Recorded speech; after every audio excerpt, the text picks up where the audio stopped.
বিয়ে বাড়ি, চারপাশে ঝকমক করে জ্বলছে আলো, যেন আকাশের তারাগুলো নেমে এসেছে মাটিতে। রঙিন বাতিগুলো অদ্ভুতভাবে ঘুরছে। চারিদিকে অতিথিদের হাসি ঠাট্টা নিয়ে মেতে উঠেছে সবটা। নতুন বর আসার অপেক্ষায় সবাই। গাড়ি দিয়ে সবে এসেছে আরিয়ান আর স্নেহা। আরিয়ান এগিয়ে গিয়ে ম্যানলি হাগ করল তাসফিনের সহিতে। আশেপাশে দৃষ্টি বুলিয়ে বলল, নিহাল আসেনি ব্রো? হাত ঘড়িটায় দৃষ্টি বুলিয়ে বলল তাসফিন। চলে আসার কথা, কেন যে এত লেট করছে? টেনশন নিস না, চলে আসবে। বাই দ্য ওয়ে, স্নেহা কোথায়? মুচকি হাসে আরিয়ান। ওই তো ফারহার কাছেই গেল। মুখ জুড়ে দেখা গেল রাগের ছটা লেগেছে। চোয়াল শক্ত হয়ে এলো তার। তার ফুটফুটে বউটা আজকে লাল শাড়ি পরেছে। তার তো উচিত একবার হলেও স্বামীর কাছে আসা, স্বামীর ছোঁয়া নেয়া, অথচ বেয়াদব বউটা দূরে দূরেই থাকছে। তাসফিনকে গম্ভীর হতে দেওয়া ভুরু কুঁচকালো আরিয়ান, কাঁধে হাত রেখে শুধোই, ব্যাপারটা কি ব্রো? মুখটা এমন করে রেখেছিস কেন? সুচালো চোখ করে তাকালো তাসফিন। ৩২ পাটি দাঁত বের করে হেসে উঠল আরিয়ান। বুঝে গেছি, ভাবি তোকে পাত্তা দেয়নি। হা হা হা। সজোরে একটা ঘুষি বসালো তাসফিন আরিয়ানের পেটে। উফ শব্দ করে। ব্রো, তুই ভাবির রাগ আমার উপরে কেন দেখাচ্ছিস? Shut up Aryan. কি হয়েছে গাইস? আরিয়ান আর তাসফিন দুজনেই পেছনের দিকে ঘোরে। নিহাল চলে এসেছে। নিহালকে দেখে আরিয়ান এগিয়ে গেল। ব্রো দেখ, তাসফিন আমাকে ঘুষি দিয়েছে। হেসে ফেলল নিহাল। তাসফিনের দিকে এগোতে এগোতে বলল, এমনি এমনি তো আর ঘুষি দেয়নি, কি করেছিস সেটা বল। আব্বে শালা, ভাবির সব রাগ আমার উপরে দেখাচ্ছে। ব্রোকে পাত্তা দেয়নি। হো হো করে হেসে উঠল নেহাল। গরম চোখ করে তাকালো তাসফিন। দুজনেই চুপ করে গেল। আরিয়ান নেহালের কানে ফিসফিসিয়ে বলল, ভাবি বোধহয় ভাত দেয়নি, আই মিন চুমো। আবারও অট্টহাসিতে ফেটে পড়ে। ফোনের টুংটাং শব্দ হতেই সেটা হাতে নিয়ে ছাদের এক কোণে চলে গেল তাসফিন। হোয়াটসঅ্যাপে মেসেজ এসেছে। ফারহা মেসেজ করেছে, মিসেস সাইদ শেখ।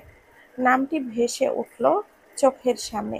মেসেজটা ওপেন করতেই বুকের ভেতর ধক করে উঠল। কণ্ঠনালী কাঁপছে থরথর করে। পুরুষালী মনটা কাঁপছে যেন থরথরিয়ে। লাল রঙা শাড়িটা পরে অদ্ভুত অদ্ভুত ভঙ্গিতে সুন্দর সুন্দর ছবি দিয়েছে তাকে। অনাবৃত বক্ষের কিছু সুন্দর চিত্র ধারণ করে সেগুলো পাঠিয়েছে স্বামী নামক আসামির কাছে। কানের পাশ বেয়ে ঘাম গড়িয়ে গেল তাসফিনের। প্রচণ্ড রাগ হচ্ছে ফুটফুটে বাচ্চা বউটার ওপর। আচ্ছা, এমন কেন করে? কেউ করে? একে তো সকাল থেকে কাছেই আসছে না, তার উপরে এইসব পাঠিয়েছে। এতক্ষণে নিচের মেসেজটাও লক্ষ্য করল তাসফিন। স্পষ্টভাবে লিখে রেখেছে, অবাধ্য লেফটেন্যান্ট সাহেব, আপনি আমাকে প্রচণ্ড জ্বালান, এখন একটু আমিও জ্বালাই। রাগে কপালের রগগুলো ফুলে উঠেছে তাসফিনের। পরপর টাইপ করলো তাসফিন, ট্রাস্ট মি সু, ধরতে পারলে জ্বালিয়ে দেব, তখন কেঁদেও কুল কিনারা পাবে না। ভেংসি ইমোজি দিল ফারহা। নিজেকে সংযত করা বড্ড কঠিন হয়ে দাঁড়িয়েছে তাসফিনের। চটজলদি ছাদ থেকে নেমে ঝুমুরের রুমের দিকে এগোতে লাগলো। ঠিক তখনই কানে এসেছে বর চলে এসেছে কথাটি। তাসফিন থামবে না, তাকে কেউ থামাতে পারবে না। যেমন ভাবনা তেমনই কাজ। সেগুলো ত্রস্ত পায়ে এগিয়ে চলেছে। ফারহা যেই দেখছে তাসফিন আসছে, সুযোগ পেতেই বেরিয়ে এলো সে রুম থেকে।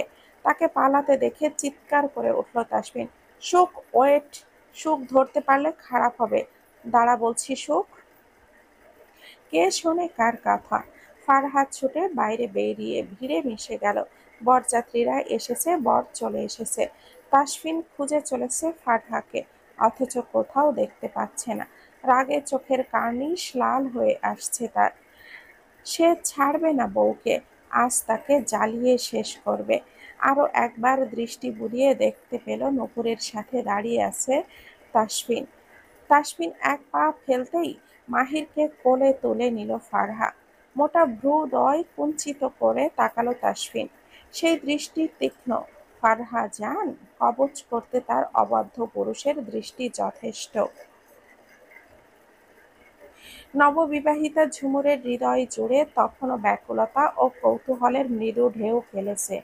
কবুল বলা মাত্রই নতুন একটি মানুষের সাথে পবিত্র বন্ধনে আবদ্ধ হয়েছে সে। ঘোমটার আড়ালে থাকা সদ্য বিয়ে করা বউকে দেখতে চায় ব্যাকুল বর। ঠিক তখনই এক চমক প্রদত্ত মুহূর্তের ঝুমুরকে অবাক করে বলে ওঠে, ফাইনালি বিয়ে করে ফেললাম বই পড়ুয়া ম্যাডামকে। ঝুমুর যেন জমে গেল এক মুহূর্তে। শীতল হাওয়ার ঝাপটাটা বয়ে গেল তার শির দ্বারা বেয়ে। এই কণ্ঠস্বর, এ তো তার চেনা, খুব চেনা মানুষটির কণ্ঠস্বর। ঘোমটার আড়ালে থাকা ঝুমুর অস্থির হয়ে ওঠে পাশের মানুষটিকে এক পলক দেখার জন্য। গলা জড়িয়ে কানের কাছে মুখ নিয়ে ফারহা ফিসফিসিয়ে বলল, অবাক হলে আপু? তোমার জামাইকে জানো? দেখতে চাও? থরথরিয়ে কাঁপছে ঝুমুর। নিঃশ্বাস বন্ধ হয়ে আসছে তার। কি হচ্ছে বুঝতে পারছে না। অস্থিরতা কাটাতে ঘোমটা সরিয়ে পাশের মানুষটিকে দেখল। এক গাল হাসি নিয়ে বসে আছে নবীন আহমেদ। নবীনকে দেখে স্থির নেত্রে চেয়ে রইল ঝুমুর। চোখ বেয়ে গড়িয়ে পড়ল এক ফোঁটা অশ্রু। তবে কি নবীন তার স্বামী? লোকটার সাথেই তার বিয়ে হয়েছে? ঝুমুর এবং নবীনের সম্পর্কটা আগে থেকেই জানতো তাসফিন। নবীন যেই দিন ঝুমুরকে ভালোবাসার কথাটি বলল, ঠিক সেই দিন ছাদে তাসফিনের সাথে কথা হয় নবীনের। নিজের বোনের খেয়াল রাখে সে, যেমন বাইরে ঠিক তেমনি বাসায়। সব দিকেই নজর রয়েছে তাসফিনের। কি ভেবেছিলি প্রেম করবি অথচ বিয়ে করবি না? ফুপিয়ে কেঁদে উঠল ঝুমুর। কিছু বলতে গিয়েও পারছে না বলতে। থাক, আমাকে কিছু বলতে হবে না। তুই কেন এসব করেছিস সব জানি আমি। দেখ ঝুমুর, তুই আমাদের সবার খুব আদরে। একবার মুখ ফুটে বলতে পারতি, আর সেখানে তুই কিনা চুপ রইলি। আজকে নূপুর খয়েরি রঙের একটা শাড়ি পরেছে। মাহির সেই থেকে তাকে ঘোরাচ্ছে। এখন আবার ফারহাকের কোলে উঠে বসে আছে। দুই তলায় ছেলে মেয়েদের ভিড়, সবগুলো বাচ্চা এখানে জড়ো হয়েছে। বিয়ে বাড়ি বলে কথা। চারিদিকে অতিথিরা গিজ গিজ করছে। করিডোরে পার করে সামনের দিকে পা বাড়ায় নূপুর। হঠাৎ পেছন থেকে ডাক শুনতে পেল, নূপুর। নূপুরের পা জোড়া থামল। পিছু ফিরে তাকালো। নেহাল এক পলক তাকে পা থেকে মাথা পর্যন্ত দেখে। শাড়িতে বেশ লাগছে মেয়েটাকে। নেহাল ভাইয়া, কিছু বলবেন আপনি? নেহাল ক্ষণিকের জন্য চুপ রইল। অগোচরে লম্বা নিঃশ্বাস ফেলে বলল, ভাবছি পৃথার সাথে কথা বলবো। আমি ওকে কিছু বলতে চাই। নূপুর কিঞ্চিত ভড়কালো। কি বলতে চান? নেহাল ক্ষণিকের জন্য চুপ করে রইল। অগোচরে লম্বা নিঃশ্বাস ফেলে বলল, ভাবছি পৃথার সাথে কথা বলবো। আমি ওকে কিছু বলতে চাই। নূপুর কিঞ্চিত ভড়কালো। কি বলতে চান? নেহাল আইটাই করে বলল, তোমার ভাষ্য মতে পৃথা খুব ভালো মেয়ে, আর আমিও সেটা জানি। তাই ভাবছি যদি ও চায় তাহলে আমি ওকে নিজের পরিচয়টা দিতে চাই। চোখের পাতা কাঁপে নূপুরের। ওষ্ঠ চওড়া হলো। সত্যি বলছেন আপনি ভাইয়া? মানে আমি ঠিক শুনছি তো? নেহাল হাসল। হাসিটা কি আনন্দের নাকি তাচ্ছিল্যের বোঝা বড় দায়। নেহাল ভাইয়া, আপনি যে সিদ্ধান্তটা নিয়েছেন সেটা সত্যিই চমৎকার। নেহাল নূপুরের পান পাতার মতো স্নিগ্ধ মুখশ্রীতে এক পলক দৃষ্টি বুলিয়ে পেছন ফিরল। সবকিছু এত ভারাক্রান্ত লাগছে কেন? শরীরটা আচানক ভারী হয়ে আসছে। বাইরে ঝিরিঝিরি বৃষ্টি শুরু হয়েছে। আকাশ যেন হঠাৎ করেই তার মেজাজটা বদলে ফেলেছে। সকালের উজ্জ্বল রোদটা তখন জানালার কাছে গা বেয়ে নেমে আসছিল, অথচ এখন সব যেন অন্যরকম। আকাশের রং বদলাতে শুরু করেছে নিঃশব্দে। এক প্রান্তে গোধূলির হালকা কমলা, আর অন্য পাশে গভীর ধূসর মেঘের ছায়া। বাতাসে এক ধরনের অদ্ভুত স্নিগ্ধতা, যেন প্রকৃতি আপন মনে গান গাইছে। টিনের ছাদে বৃষ্টির শব্দ একটি ঘরোয়া সঙ্গীত হয়ে বেজে চলেছে, আর জানালার পাশে দাঁড়িয়ে থাকা কেউ যেন হারিয়ে যাচ্ছে সময়ের ভেতরে, কিছু না বলা কথাগুলোর মতো। ব্যালকনির দরজা ঠেলে বাইরে বেরিয়ে এলো ফারহা। শীতলতাকে আজ আঁকড়ে ধরতে চায় সে। দু-হাত মেলে বৃষ্টিকে আলিঙ্গন করে নেয় আলগোছে। আজকের দিনটা এত মধুর কেন? ভালোবাসাগুলো এত সুন্দর কেন? সব কিছুকে আজকে ভালোবাসতে ইচ্ছে করে। দ্রুত ছুটে এসেছে তাসফিন। বৃষ্টি বিলাসী ফারহাকে দেখে হৃদস্পন্দন প্রবল বেগে ধুকপুক করছে। ফাঁকা ঢোক গিলল তাসফিন। বাঁকা কোমর, দুহাত মেলে শীর্ণ বদনখানিতে লেপ্টে রয়েছে। বৃষ্টির প্রতিটি ফোঁটা তাসফিনের বড্ড হিংসে হচ্ছে। কোমরে বলিষ্ঠ হাতের স্পর্শে হকচকিয়ে গেল ফারহা। চোখ নামিয়ে তাকালো পুরুষটির দিকে। চোখের কার্নিশ লাল হয়ে আছে তার ব্যক্তিগত পুরুষের। ভয়ে হাত পা দুটোই কাঁপছে ফারহার। কি হবে এখন? সে যে আজ বড্ড জ্বালিয়েছে লোকটাকে। লেফটেন্যান্ট সাহেব শুনুন। শাড়ির আঁচল হাতে পেঁচিয়ে নিল তাসফিন। আঁতকে ওঠে ফারহা। ছটফট করছে সে। আহ, দেখুন লেফটেন্যান্ট সাহেব, সরি তো, আর হবে না। নো মোর ওয়ার্ডস। কোমরের তীব্র চাপে বেঁকে যাচ্ছে ফারহা। বুকের ভেতর ধুকপুক ধুকপুক শব্দটি বেড়েই চলেছে। অন্তরাত্মা কেঁপে উঠল। অস্থির হলো সে। কান্না আর লজ্জার মিশেলে কণ্ঠটা কেঁপে উঠল ফারহার। অনুরোধ জানালো, ছেড়ে দিন প্লিজ। আপনার এই রূপ সহ্য করতে পারবো না। তাসফিনের ঠোঁট হালকা হাসিতে বেঁকে উঠল। মুখ নামিয়ে আলতোভাবে গালে নাক ঘষে। It's my turn baby. Sari ভেদ করে মসৃণ মেদহীন ওদরে স্পর্শ করল তাসফিন। শিউরে ওঠে ফারহা। লজ্জায় কুঁকড়ে যায়। ভেতরে এক আতঙ্ক ছড়িয়ে যাচ্ছে। অবাধ্য পুরুষ তার খুব কষ্ট দেয়। নিজেকে নতুন রূপে ফারহার সামনে নিয়ে আসে, যাকে সামলানো বড্ড বেশি মুশকিল হয়ে পড়ে ফারহার নিকটে। এই যে তার একটুখানি বেসামাল স্পর্শে নিঃশ্বাসটুকুও কুণ্ডলি পাকিয়ে গলায় আটকে আসছে।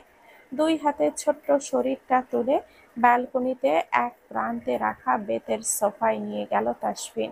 বৃষ্টি ভেজা আফসা আলোয় ফারহাকে আলগোছে শুইয়ে দিল সে। যেন কোনো পবিত্র আরাধনার শুরু হচ্ছে। ছাদের ধারে ঝুলে থাকা বৃষ্টির ফোঁটাগুলো তখনও নেমে আসছে এক এক করে। ঠোঁটের ভাঁজে ঠোঁট গুজে গভীরভাবে নিজের মাঝে টেনে নিচ্ছে ফারহাকে। ক্ষণে ক্ষণে কেঁপে উঠছে ফারহা। আকস্মাৎ ওষ্ঠজোড়া ছেড়ে ব্যাকুল হয়ে গ্রীবাদেশে ওষ্ঠ ছোঁয়ায় তাসফিন। অনাবৃত বক্ষে একটু উষ্ণ পরশ এঁকে মুখে তাকালো সে। আলতো করে ঠোঁট জোড়া ভিজিয়ে অশান্ত হয়ে গলার স্বর নামিয়ে ফিসফিসিয়ে বলল, may I have a bite শোক। আকুল ভরা আবদারে মশলা দিয়ে যাচ্ছে ফারহা। দুই দিকে মাথা নাড়িয়ে লম্বা লম্বা নিঃশ্বাস টেনে বলছে, না, একদম না, just one bite, I promise. তাসফিনকে ঠেলে উঠতে গিয়েও পারল না ফারহা। তার পূর্বেই চলে এলো তার নিকটে অবাধ্য পুরুষ।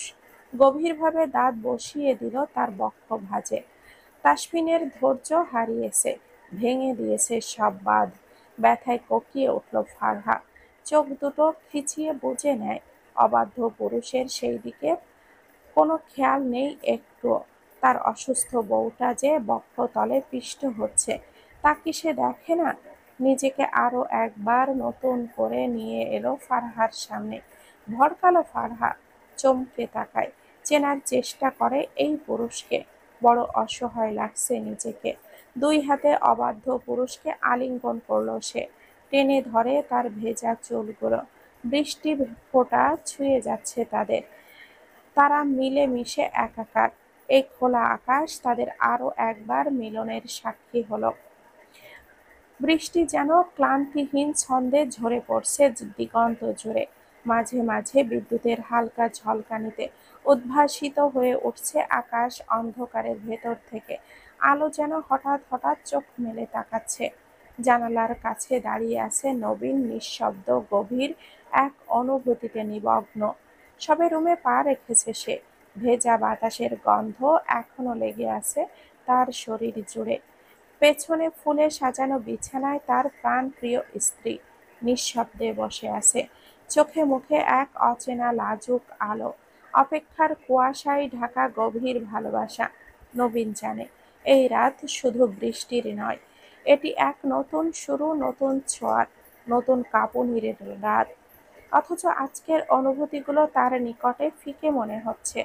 এক ফোঁটা জল বেরিয়ে এসেছে আক্ষিপুট হতে। ছেলেদের কাঁদতে নেই, কিন্তু নবীন কাঁদছে। ভালোবাসার মানুষ পেয়ে গেছে, সে শুধু তার। তবে তার ছোটখাটো একটা ভুল ভেতরে খুব কষ্ট দিয়েছে নবীনকে, যা বলে বোঝানো যায় না। আমার উপর খুব রাগ করেছ নবীন? চকিত ঘাড় ফিরিয়ে তাকালো নবীন। মলিন হেসে বলল, রাগ করব কেন? তাহলে এভাবে মুখ ফিরিয়ে রেখেছ কেন? ভাবছি, এটাই কি তোমার ভালোবাসা? সবাই ঝুমুরকে কটাক্ষ করে কথা বলেছে। উহুম, হয়তো সবাই দুষ্টু করেছে, তা মানা যায়। কিন্তু নবীনের এই কথাগুলো ছুরির আঘাতের মতো এসে বুকে লাগছে ঝুমুরের। তুমিও এটা বলছো নবীন? আমি কিন্তু আমি অনেকবার ফোন করেছি এটা বলতে যে তোমার আর আমার বিয়ে, এবং এবং কি ফারহাকে ছবি দেখানোর চেষ্টা করেছে, কিন্তু তুমি দেখোনি, সোজা বিয়ে করতে বসে গেছো। তোমার কি মনে হয় আমার সাথে যা ইচ্ছা করা যায়? আমি কি তোমার হাতের পুতুল? সিরিয়াসলি ঝুমুর? স্তম্ভের ন্যায় দাঁড়িয়ে আছে ঝুমুর। কিছু বলার নেই তার। হয়তো এটাই শুনতে হবে তাকে। সে যেহেতু ভুল করেছে, তাহলে তো শুনতেই হবে। I am sorry Nupu. Nabin, তুমি যা বলছো সব ঠিকই। আমি হয়তো ভুল করেছি, আর তা স্বীকারও করছি। আমি সত্যি তোমার কাছে ক্ষমা। বাকি কথাটুকু সম্পূর্ণ করতে পারল না ঝুমুর। তার পূর্বেই ওষ্ঠজোড়া দখল করে নেয় নবীন। পরম যত্নে চষে নেয় তাকে, দু হাতে জড়িয়ে ধরে তাকে। কি মনে হয় আমি তোমার উপরে রেগে আছি? রাগ করা সম্ভব? ঝুমুর, ভালোবাসি তোমায়। আর আজকের দিনে তুমি আমার কাছে ক্ষমা চাইছো? পাগল মেয়ে, ভালোবাসি তোমায়। তুমি ছাড়া কিচ্ছু নই আমি। ক্রন্দনরত রমণীকে ছুঁয়ে ফেলে নবীন, দুই হাতে আগলে নেয় তাকে। আজকের রাতটা শুধু তাদের, তাদের জন্য সাজানো। আলগোছে ঝুমুরকে কোলে তুলে বিছানায় দিকে এগিয়ে গেল নবীন, শুইয়ে দিল মধ্যখানে। দুজনে মিলে মিশে একাকার হয়ে ওঠে ভালোবাসার আলিঙ্গনে। প্রণয়ের আদিম খেলায় মত্ত হয় দুজনে। হালকা কুয়াশার চাদরে মোড়ানো এক স্নিগ্ধ সকাল। সূর্যের কোমল আলো ধীরে ধীরে গলে পড়ছে পাতার ওপর। শিশির বিন্দুতে ঝিকিমিকি করছে রোদের ঝিলিক। পাখিরা জেগে উঠেছে মিষ্টি গুঞ্জনে। হাওয়া বইছে নরম মেঘের মতো। মনে হচ্ছে প্রকৃতি যেন হেসে উঠছে নিঃশব্দে। শীত এসেছে ধীরে ধীরে, নিঃশব্দ পায়ে নিস্তব্ধতা মেখে। কাল রাতে ঝড়ো হাওয়া আর অবিরাম বৃষ্টি যেন ঋতুর দরজায় শেষবারের মতো কড়া নেড়েছে। আর তারপরে খুলে গেছে শীতের অলক্ষ্য জানালা। রাত জুড়ে জানালার কাছে কাছে ভিজে ভিজে জমেছিল অজস্র জলকণা, যেন শহরের প্রতিটি নিঃশ্বাসে বৃষ্টি তার শেষ চুমু এঁকে দিয়ে গেছে। হাওয়াটা ছিল ক্রুদ্ধ, কিন্তু তার ভেতরে যেন ছিল শীতলতা, যা ধীরে ধীরে মাটি ছুঁয়ে পৌঁছে গেছে মানুষের হাড়ের গভীরে। হাড় কাঁপানো ঠান্ডায় কমফোর্টার জড়িয়ে তাসফিন প্রশস্ত বুকে ঘুমিয়ে আছে ফারহা। জ্বর এসেছে মেয়েটার, খুব জ্বর। তার উপরে দুজনেই রাতের বৃষ্টিতে ভিজেছে। রাতের শেষ প্রহরে ফারহাকে নিয়ে ভেতরে চলে আসে তাসফিন। মেয়েটা কেঁদে কুটে বুক ভাসিয়েছে। তাকে নিয়ে একসাথে শাওয়ার নিয়েছে তাসফিন। নিজের কালো রঙের ফুল হাতা শার্টটা পরিয়ে শুয়ে দিয়েছে। তারপর থেকেই জ্বর মেয়েটার। জ্বর দগ্ধ শরীরটা টেনে তুলতে পারে না ফারহা। 7:30 ছুঁই ছুঁই। ঝাপসা চোখ দুটো টেনে খোলার চেষ্টা করেছে ফারহা। নড়তে গিয়ে অনুভব করলো শরীরে অসহ্য ব্যথা। ফুপিয়ে কেঁদে ফেলল ফারহা। কান্নার শব্দে ঘুম ছুটে যায় তাসফিনের। সুখ সুখ, নড়ে না, ব্যথা পাবে। হো হো করে কেঁদে উঠল ফারহা। বুকের পড়ে আছে তাসফিনের। চুলের ভাঁজে আঙ্গুল গুঁজে দিল তাসফিনের। সান্ত্বনা দিতেই ফিসফিস করে বলল, যান, কাঁদে না প্লিজ। আই এম সরি সুখ। আপনি ভীষণ বাজে লেফটেন্যান্ট সাহেব, বারবার কষ্ট দিচ্ছেন। আমি ব্যথা দেব, আমিই যত্ন নেব। শুকনো শব্দে শুয়ে আছে ফারহা। কিচ্ছু বলছে না সে। কপালে হাত ছুঁয়ে জ্বর আছে কিনা দেখার চেষ্টা করলো তাসফিন। না, সত্যি জ্বর বাড়ছে এবং কমছে। ঘুমিয়ে গেছে ফারহা। তাসফিন আস্তে আস্তে উঠে গিয়ে ড্রয়ার থেকে প্যারাসিটামল নিয়ে এলো। কপালে উষ্ণ ছোঁয়া এঁকে ধীরে ধীরে ডাকতে লাগলো, সুপ, সুপ ওঠো, ঔষধটা খেয়ে নাও, জান প্লিজ ওঠো। পিটপিট চোখ করে তাকালো ফারহা। মুখখানি ফ্যাকাশে হয়ে গেছে এক রাতেই। তাসফিন কোনো রকমে ঔষধটা খাইয়ে আবারও শুইয়ে দিল ফারহাকে। চুপচাপ শুয়ে আছে ফারহা। তাসফিন ফ্রেশ হয়ে রুম থেকে বের হয়। ড্রয়িং রুমে টেবিলে খাবার দিয়ে দিয়েছে নূপুর। তাসফিনকে দেখে শুধোয়, গুড মর্নিং ভাইয়া, ফারহা কোথায়? তাসফিন সিঁড়ি বেয়ে নামতে নামতে বলল, গুড মর্নিং। ফারহার খাবারটা দিয়ে দে তো বোন। ফারহা একটু অসুস্থ, ওর জ্বর উঠেছে প্রচুর। ব্যস্ত হয়ে ওঠে নূপুর। কি বলছো ভাইয়া, তাহলে তো ডক্টরের কাছে নিতে হবে। মুচকি হাসে তাসফিন, শান্ত কণ্ঠে বলো, সমস্যা নেই, তুই চিন্তা করিস না, আমি একটু পরে ওকে নিয়ে ডক্টরের কাছে যাব। আচ্ছা ভাইয়া, আচ্ছা, যাওয়ার আগে একবার আঙ্কেল আন্টির সাথে দেখা করে নিও। সজাগ হলো তাসফিন। সে আরিফা আহমেদের সাথে কথা বলতেই পারেনি কাল ঠিক মতো। জোরপূর্বক এসেছে ঠিক আছে, কিন্তু কথা বলা তো প্রয়োজন। নূপুর কথা না বাড়িয়ে খাবার প্লেটে সাজিয়ে ট্রেতে দিয়ে দিল। তাসফিন ওপরে গিয়ে নিজে ফারহাকে খাইয়ে দিয়েছে। আজ সারাটা দিন ঘুমিয়ে কাটিয়েছে ফারহা। তাসফিন ডক্টরের কাছে নিয়ে যাবে বলে বিকালে ঠিক করেছে। বাগানে বসে একত্রে দুই বেয়ান চা খাচ্ছেন। রুবিনা শেখ এক গাল হেসে বলেন, যাক, এবার হিসাব ঠিকঠাক। তোমাদের মেয়ে আমাদের ঘরে, আমাদের মেয়ে তোমাদের ঘরে। ওষ্ঠ বাঁকিয়ে হেসে ফেলল আরিফা আহমেদ। পেছন থেকে গলা খাকারি দিল তাসফিন। সহসা দুজনেই ফিরে তাকালেন। কপাল কুঞ্চন করে নিল আরিফা আহমেদ। হেসে ফেলল তাসফিন। বউটা আর তার মায়ের এক স্বভাব, কথায় কথায় কপাল কুঁচকে নেওয়া। তাসফিন কোনো ভনিতা ছাড়াই বলল, কি ব্যাপার আম্মু, রেগে আছেন বুঝি? আরিফা আহমেদ চায়ের কাপটা রেখে দিল টেবিলের ওপরে। তাসফিনকে খানিকক্ষণ কটাক্ষ করে বলল, আমাদের রাগ করার কি অধিকার আছে? শ্বশুর শাশুড়ি আর কি বা করতে পারে? তাসফিন গভীর নিঃশ্বাস ফেলে। ধুমধাম পা ফেলে এগিয়ে এসে দুই মহিলার মাঝখানে নিজের জায়গা করে নিল। সহসা মাথা রাখলো আরিফা আহমেদের কাঁধে। আমার দুটো আম্মু, এক আমার সুখের আম্মু, আরেকজন আমার সুখের স্বামীর আম্মু। অবাক নেত্রে দুই মা তাকালো ছেলের দিকে। তাসফিন অন্য হাতে রুবেনা শেখের হাতটা মুঠো করে ধরে কাছে টেনে ওষ্ঠ ছুঁয়ে দিল। আরিফা আহমেদ ক্ষীণ হেসে হাতটা রাখলেন তাসফিনের মাথায়। গাড়ি চলছে আপন গতিতে ঘুমন্ত শহরের নির্জন রাস্তাগুলো বেরিয়ে। আকাশ কালো মেঘে ঢেকে গেছে। মুহূর্তে যেন ঝরে পড়বে বৃষ্টি অঝরে। হিমেল হাওয়া জানালার কাছে ধাক্কা দিচ্ছে। যেন প্রকৃতিও বুঝে গেছে এই রাতটা কেবলই ঠান্ডার নয়, কষ্টেরও। ছিটে মাথা ঠেকিয়ে বসে আছে ফারহা। জ্বর দগ্ধ চোখে চারপাশ যেন অস্পষ্ট। শরীরটা এতটাই দুর্বল যে চোখ খোলা রাখাটাই যেন সবচেয়ে আরামদায়ক।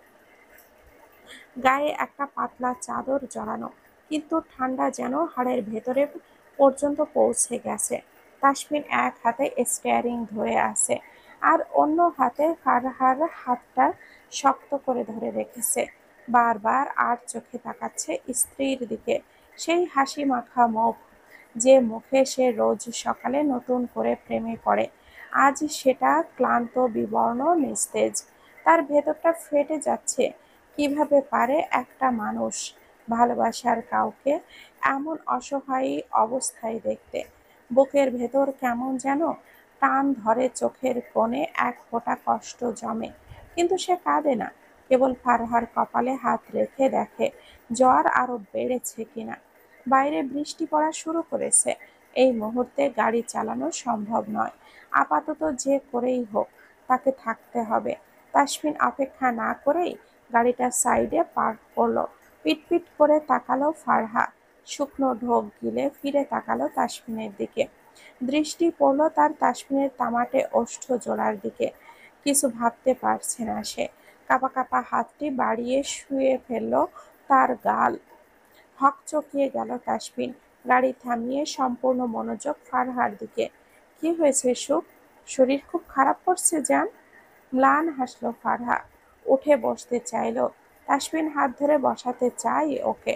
আকস্মাৎ ফারহা তাকে অবাক করে দিয়ে দুপা ছাড়িয়ে কোলে বসে পড়ল তাসফিনের, গলা জড়িয়ে তপ্ত ওষ্ঠ জোড়া ছুঁয়ে দিল। বিস্ফোরিত নয়নে তাকালো তাসফিন। জান, আপনাকে চাই।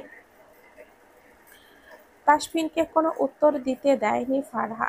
ঠোঁটের ভাঁজে ঠোঁট গুজে দিল। অতিষ্ঠ করে তোলে তাকে। অবাধ্য পুরুষ সাই পেয়ে খুব অস্থির হয়ে ওঠে। উগ্র হয়ে ব্যগ্রভাবে চেপে ধরে তাকে। নিজের সাথে মিশিয়ে নেয় সেকেন্ডের মধ্যে। ফিসফিসিয়ে বলে, সহ্য করতে পারবে তো জান? আমি কিন্তু খুব তৃষ্ণার্ত।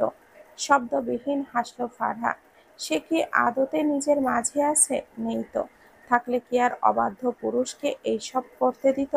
শরীরের ব্যথা জ্বর সবটা ভুলে তাসফিনকে আঁকড়ে ধরে ফারহা। মিনিট 10 পরেই একে অপরের অতীব কাছে চলে এলো। এমন মুহূর্তে জ্ঞান হারালো ফারহা। জ্বরের ঘোরে তার হুঁশ নেই।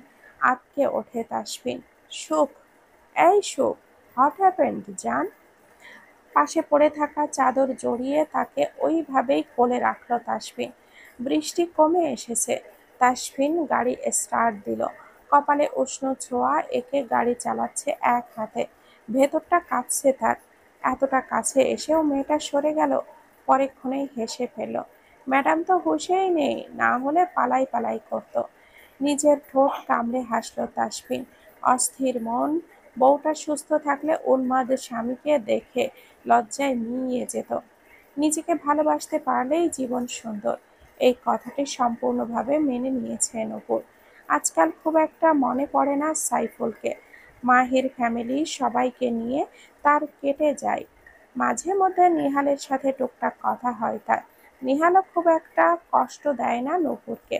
আড়াল থেকে ভালোবেসে যায় তাকে, যত্ন নেয়। কে বলেছে ভালোবাসলেই পেতেই হবে? না পেয়ে কি দূর থেকে ভালোবাসা যায় না? নেহাল হয়তো এভাবেই সারাটা জীবন ভালোবেসে যাবে, কিন্তু সেটা হয়তো চায়নি নূপুর। তাই তো জোরপূর্বক বলেছে, যাতে করে পৃথাকে বিয়ের কথাটা জানিয়ে দেয়। বিছানার ওপর থেকে ফোনটা নিয়ে কল করলো পৃথার নাম্বারে। বেশ কয়েকবার মেয়েটার সাথে কথা হয়েছে তার।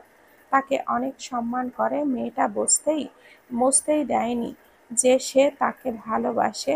তার ভালোবাসাই হচ্ছে নূপুর। বড় নির্বিঘ্নে কথা চালিয়ে গেছে তার সাথে।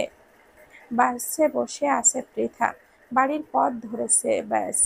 আরো 15 মিনিটের মতো লাগবে সময়। ফোনের রিং হতেই কানে চাপল তা। হ্যাঁ নূপুর আপু, বলুন। কেমন আছেন আপনি? নূপুর মৃদু হেসে বলল, আমি ভালো আছি। আর তোমার দিনটা ভালো করে দিতেই ফোনটা করেছি। কিঞ্চিত অবাক হলো পৃথা। কি বলতে ফোন করেছে নূপুর? কোথাও নিহাল আর নূপুরের সম্পর্ক তৈরি হয়ে যায়নি তো? বুকের ভেতর ধুকপুক করছে মেয়েটার। কেমন মিইয়ে যাচ্ছে সে। তোমার জন্য দারুণ একটা খবর আছে পৃথা। ফাঁকা ঢোক গেলে পৃথা মিনমিনে গলায় শুধোয়, কি খবর আপু? নূপুর একগাল হেসে বলল, আজকে নিহাল ভাইয়া তোমার সাথে কথা বলবে। বোধহয় ফোন দেবে। তুমি কিন্তু আজকের দিনটা মোটেও মিস করো না। নূপুরের কথায় বড় উৎকণ্ঠা দেখালো মেয়েটা। নিহাল আমার সাথে দেখা করবে? হ্যাঁ হ্যাঁ, হতে পারে আজকের পর তোমাদের সম্পর্কটা বদলে যায়। অভ্যন্তরে এক টুকরো শীতল হাওয়া বয়ে গেল। তবে কি নিহাল তার মনে একটুখানি আশ্রয় দেবে মেয়েটাকে? ভালোবেসে কাছে টেনে নেবে? মিনিট 10 পর আবারও ফোনটা বেজে উঠল। এবারে কল করেছে নিহাল। আজকে নিহাল আবারও সেই বাস স্ট্যান্ডে দাঁড়িয়ে আছে। অপেক্ষা করে চলেছে ভীত নয়নের রমণীর। হ্যালো। শুকনো ঢোক গেল পৃথা। রিনরিনে গলায় বলল, জি বলুন। নেহাল কপাল কুঁচকে নেয়। লম্বা নিঃশ্বাস টেনে বলল, অপেক্ষা করছি, তাড়াতাড়ি এসো। আজকে অনেক জরুরি কথা বলবো তোমাকে। পৃথার ছোট্ট মন পুলকিত হলো। ভেতরের ভালোবাসা পাওয়ার লোভ মাথা চাড়া দিয়ে উঠল। আকস্মিক নেহালের উদ্দেশ্যে বলে ওঠে, আপনি কি আমাকে একটু ভালোবাসবেন নেহাল? ভালোবাসাবিহীন আমিটা মরে যাচ্ছি ধুকে ধুকে। কণ্ঠনালী কেঁপে উঠল নেহালের। আলতো করে ঠোঁট জোড়া ভিজিয়ে নিল সে। পৃথা, একটু ভালোবাসবেন আমায়? আপনি বিহীন এই অবহেলিত আমিটা বড় অসহায়।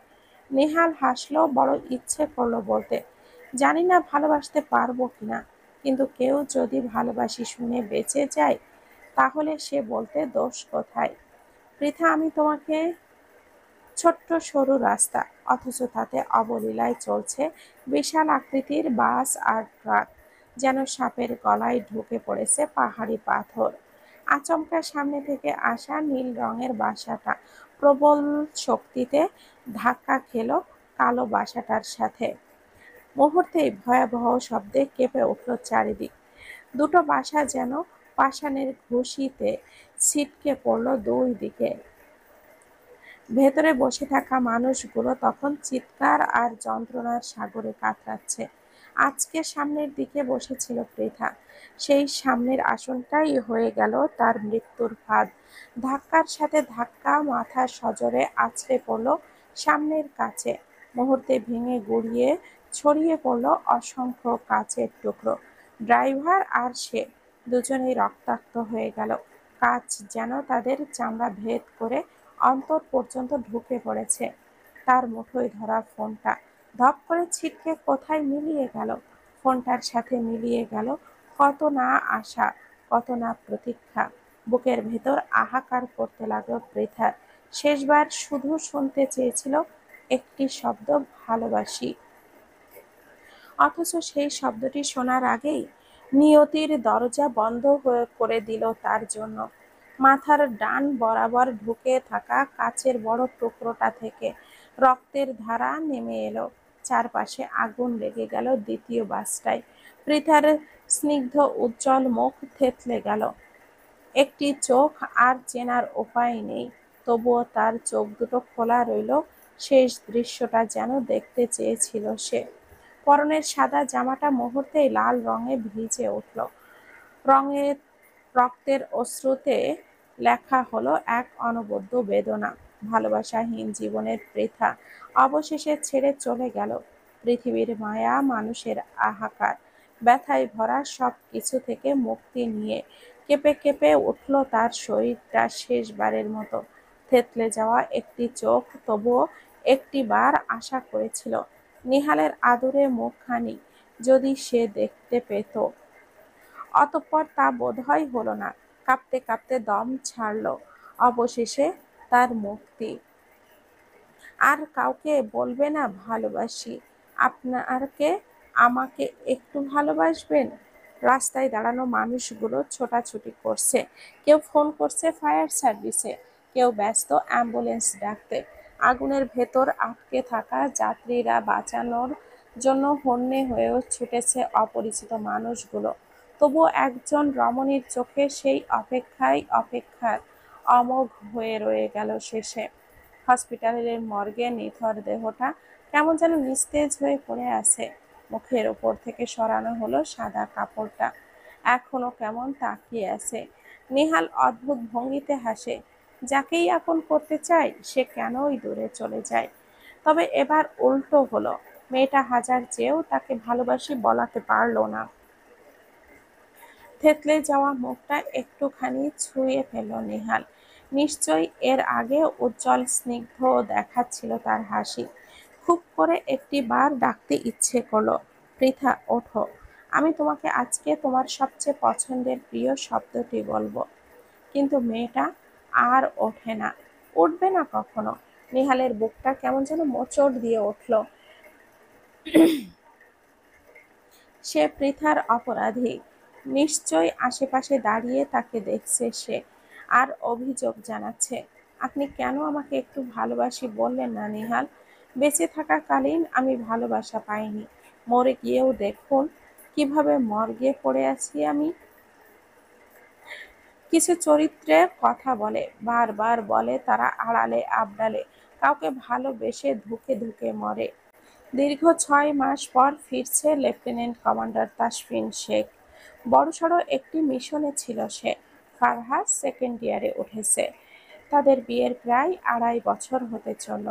যখন প্রথমবার বিয়ে হয়েছে সেই হিসাব করে ফারহা, যদিও দ্বিতীয় বিয়েটা ধরা হয়, তাহলে ১.৫ বছর হয়ে গেছে।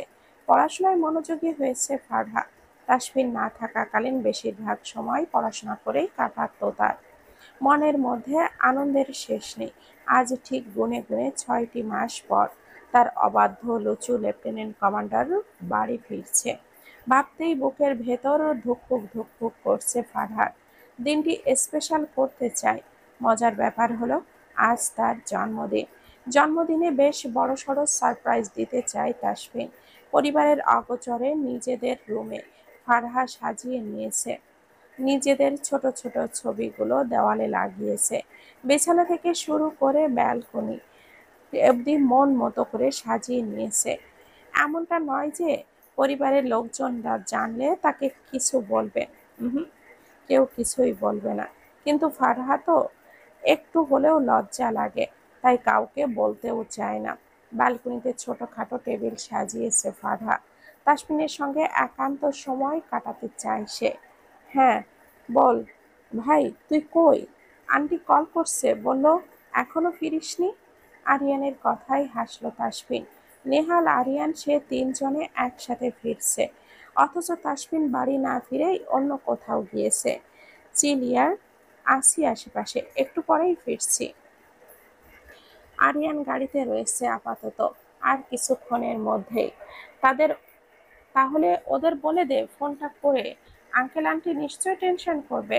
তাসফিন কিছুটা একটা ভেবে বলল, এক কাজ করো, মাকে কল করে বল আজকে আমি আসছি না, কালকে সকালে আসবো। ভুরুদয় কঞ্চিত করে তাকালো আরিয়ান। এটা কেমন কথা? কি বলছিস তুই? আসবি না মানে? তুই জাস্ট ফোনটা করে বলে দে। ওকে। আরিয়ান ঠিক কিছুই বুঝতে পারছে না তাসফিন ঠিক কি করতে চাইছে। যথারীতি রুবিনা শেখকে ফোন করে বার্তা পৌঁছে দিল আরিয়ান। ছেলে আসবে না শুনে মন খারাপ হচ্ছে রুবিনা শেখের। কিছুক্ষণের মধ্যেই বাড়ি ফিরে এসেছে আরিয়ান, বহুদিন পর স্নেহাকে দেখতে। বুকের গভীরে যেন হাওয়া ভরা ঢেউ উঠেছে একের পর এক। অস্থিরতা ছড়িয়ে পড়েছে প্রতিটি শিরায় উপশিরায়। আরিয়ানের দৃষ্টিতে একমাত্র কাঙ্ক্ষিত প্রতিচ্ছবি সেই মুখটি। মনটা যেন ছটফট করছে, শুধু একবার তাকে দেখবে বলে। বাড়ির চৌহদ্দিতে পা রাখতেই চোখে পড়ল সদর দরজাটা হালকা খোলা। মুহূর্তে হৃৎপিণ্ডের গতি বেড়ে গেল। কি এক অজানা উত্তেজনা অস্থিরতা ভঙ্গিতে এগিয়ে যেতে লাগলো দরজার দিকে। প্রতিটি পদক্ষেপ যেন গুনে গুনে হাঁটছে, তবু তাড়াহুড়ো করে থামছে না। হয়তো কিছুক্ষণের মধ্যেই সেই মুখটি, সেই প্রিয় চোখ জোড়া তার সামনে আসবে। ভেতরের ব্যাকুলতা তখন উপচে পড়ছে। স্নেহা, স্নেহা। হুড়মুড়িয়ে কিছু একটা বুকে এসে বাড়ি খেল আরিয়ানের বুকে। স্নেহা, ভালোবাসি আপনাকে, অনেক ভালোবাসি। আপনাকে মিস করছি, খুব বেশি মিস করছি। স্নেহার মুখে ভালোবাসার কথাটি শুনে চমকে ওঠে আরিয়ান। নিজের চোখ করে বিশ্বাস করতে পারছে না সে। সত্যি কি স্নেহা ঠিক বলছে? তুমি ঠিক আছো? আরিয়ান জাপটে ধরে স্নেহাকে। আমি তো সেই কবে থেকেই ভালোবাসি, শুধু তোমার মুখ থেকে শোনার অপেক্ষায় ছিলাম। আজকে আমার আনন্দের দিন। লাজুক হাসে স্নেহা। আজকে তার তো আরো খুশির দিন। উফ স্নেহা, আমি ভাবতে পারছি না তুমি আমাকে কিভাবে ভালোবাসো। আমি সত্যি ভীষণ খুশি। স্নেহা একইভাবে জড়িয়ে ধরে বসে আছে আরিয়ানকে। ভালোবাসা পেতে হলে ভাগ্য লাগে। সে ভীষণ ভাগ্যবতী বলতে গেলে। তাই তো আরিয়ানের ভালোবাসা সে পেয়েছে। নিকষ কালো আঁধারে আচ্ছন্ন হয়ে আছে আকাশটা। নিঃসঙ্গতার এক চাদরে ঢাকা পড়েছে সমস্ত দিগন্ত। মাঝ আকাশে থম ধরে ঝুলে আছে একটা বড়সড় উজ্জ্বল চাঁদ, নীরব অথচ গম্ভীর। চারিদিকে নিস্তব্ধ, যেন চারপাশের নিস্তব্ধতা ফারহার হৃদয়ের হাহাকারেই প্রতিধ্বনিত করছে। একাকী একটা রুমে এক কোণে চুপ করে বসে আছে ফারহা, চোখে ঘন বিষাদ আর বুকের ভেতরে জমে থাকা অস্থিরতা তাকে নিঃশেষ করে দিচ্ছে ধীরে ধীরে। আর মাত্র কিছু ঘন্টা পরেই তার জন্মদিন। এই বিশেষ দিনটাই যে চেয়েছিল প্রিয়জন তাসফিন তার পাশে থাকবে, তার কণ্ঠে শুনবে শুভেচ্ছা, চোখে দেখবে সেই অদ্ভুত মায়া যা শুধুই তাসফিনের জন্য। কিন্তু লোকটা আসবে না। কিন্তু না, তাসফিন জানিয়ে দিয়েছে সে আসবে না। বাড়ির সবার সামনে বলে দিয়েছে স্পষ্ট করে। সেই শব্দগুলো যেন আজও কানে বাজছে ফারহার। কষ্ট হচ্ছে তার খুব। আকাশ পাতাল ভাবতে ভাবতে কখন যে চোখ লেগে গেছে তা বুঝতেই পারেনি ফারহা। ঘড়ির কাঁটায় 12টা ছুঁই ছুঁই করছে। কানের কাছে তপ্ত নিঃশ্বাস পড়তেই নড়ে চড়ে ফারহা। কেউ ফিসফিসিয়ে বলে, হ্যাপি বার্থডে সুখ, many many happy returns of the day. হকচকিয়ে উঠল ফারহা। নিজের চোখের সামনে তাসফিনকে দেখে ভরকালো সে। ভূত দেখার মতো করে তাকিয়ে আছে। ফারহাকে অবাক করে দিয়ে ঠোঁটে ঠোঁট ছুঁয়ে দিল Tasfin. Mrs Sheikh, happy birthday. একরাশ বিস্ময় নিয়ে বলল ফারহা, আপনি কখন এলেন? আপনি তো বলেছিলেন সারপ্রাইজ যান। আপনার জন্য সারপ্রাইজ? বাড়ির বাকিরা জানে? ওদের বলতে হবে? অধর বাঁকিয়ে হাসল তাসফিন। ফারহার গালে হাত রেখে মৃদু স্বরে বলল, অলরেডি জানিয়ে দিয়েছি, ওরা নিচেই আছে। তাহলে চলুন নিচে যাই। I need some space for now. থমকে গেল ফারহা। তার চোখের চাহনি অন্যরকম, সর্বাঙ্গ কাঁপিয়ে দিচ্ছে। ম্যাডাম চলুন, কেক কাটা যাক। হাঁটু গলিয়ে পাজা কোলে তুলে নিল ফারহাকে তাসফিন। ধীর পায়ে অগ্রসর হচ্ছে ব্যালকনির দিকে। টেবিলের ওপরে কেক রাখা রয়েছে। কেক কাটার ছুরি তুলে হাতে দিল ফারহা। পিটপিট চোখ করে তাকাচ্ছে ফারহা। অদ্ভুত হাসল তাসফিন, চোখে ইশারা করে কাটতে। ফারহা কেক কেটে এক পিস তুলে নিয়ে মুখে এগিয়ে দিল তাসফিনের। মুখ সরিয়ে নিল সে। হাতটা উল্টো করে ফারহাকে খাইয়ে দিল। আপনি খাবেন না? Why not? তাসফিন এগিয়ে এলো এক পা, হাত রাখলো বুকের কাছে। একটা একটা করে বাটন খুলতে লাগলো। আঁতকে ওঠে ফারহা। ফ্যালফ্যাল করে তাকিয়ে আছে সে উন্মুক্ত তাসফিনকে দেখে। বুক কাঁপে দুরু দুরু। হাতের মাংসপেশিগুলো বেরিয়েছে। প্রশস্ত চওড়া বুক স্পষ্ট। আপনি এটা দেখুন আজকে নো মোর ওয়ার্ডস জান। নিউ ইউ ব্যাডলি শোক। পা পিছিয়ে যাচ্ছে ফারহার। তাসফিনের ভাবসাব মোটেও ভালো লাগছে না তার কাছে। পালাতে চাইল ফারহা, কিন্তু তার আগেই শক্ত হাতের বাঁধনে আটকে পড়ে। ছটফট করে ফারহা। দেখুন প্লিজ লেফটেন্যান্ট সাহেব, আজকে না, ছেড়ে দিন না, ছেড়ে দিন। নো ওয়ে জান, now I will eat you. আকস্মাতে তাসফিনের হাতে কামড় দিল ফারহা। ছেড়ে দিল তাসফিন। ছাড়া পেতেই ছুটে ছাদের দিকে এগোতে লাগলো ফারহা। গা দুলিয়ে হেসে ফেলল তাসফিন।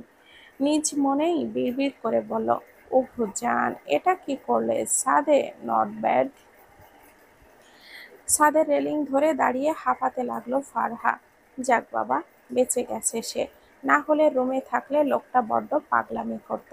শেষ নিঃশ্বাস টানতেই অনাবৃত বক্ষে পুরুষ্ঠ হাতের লেপন পেয়ে চমকে ওঠে সে।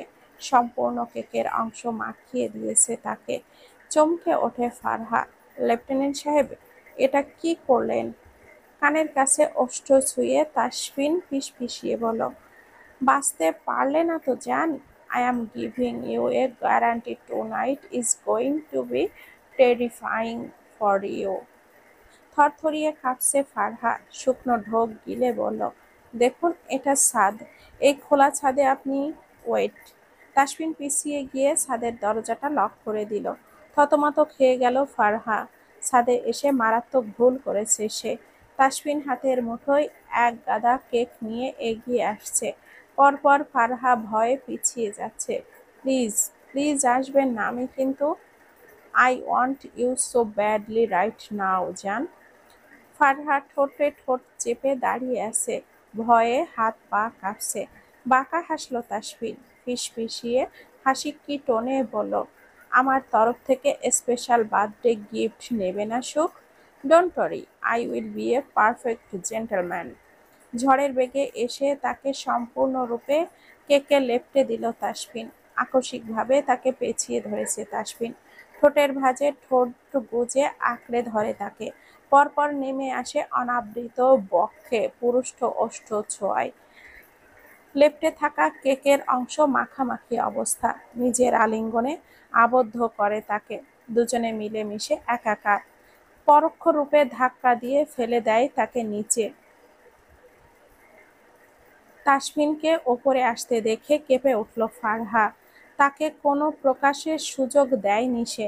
খোলা আকাশটা হাঁ করে তাকিয়ে আছে তাদের দিকে। চাঁদের যেন লজ্জায় লুকিয়ে পড়ে মেঘের আড়ালে। সেও বুঝি তাসফিনের উন্মাদনা দেখে লাজুক হাসে।